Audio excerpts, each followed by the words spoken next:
सीखाए राजा आ वही चीज खातिर जानी ही कहे राजा।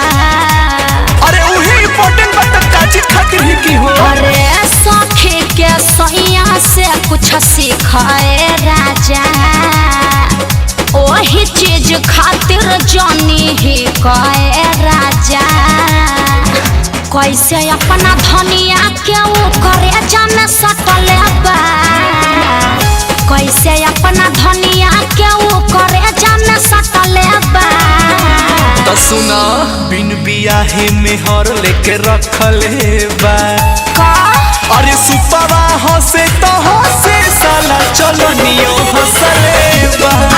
अरे सुपवा हंसे तो हंसे साला चलो नियो हंसले बा।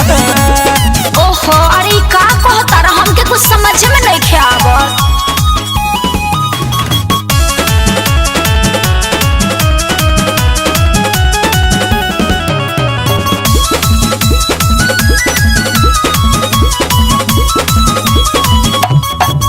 सेनोर नहीं खेडले तब सेनोर करतिया सोचाओ के कितना दिल से प्यार देता बिया। अरे छिहत्तरी के ये काम होला ए धनी अच्छा। चोरी तर जाने लगा घर टोला ए धनी। सुनो ना ताना सबके सह के तब खुशी से रखले बा ताना सबके सह के तब खुशी से रखले बा।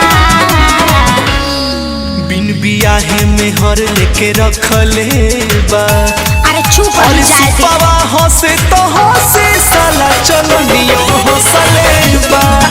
अरे सुपवा हंसे तो हंसे साला चलो नियो हंसले बा। अरे छोड़ी वो बात के कहीं लोग खुश बानू।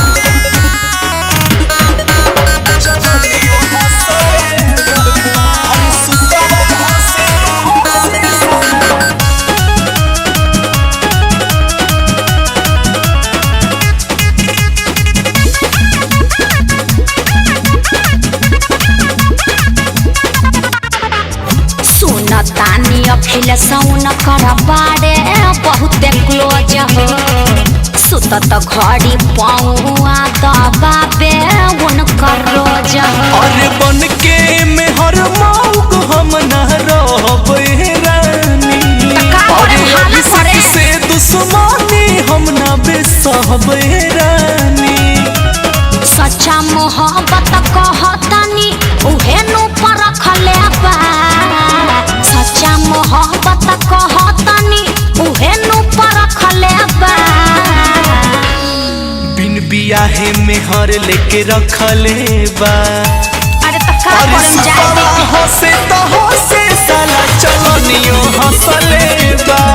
अरे सुपवा हंसे तो हंसे साला चलो नियो हंसले बा। अरे छोड़ी दोसर के बाद आपन दुख धनिया में लागी।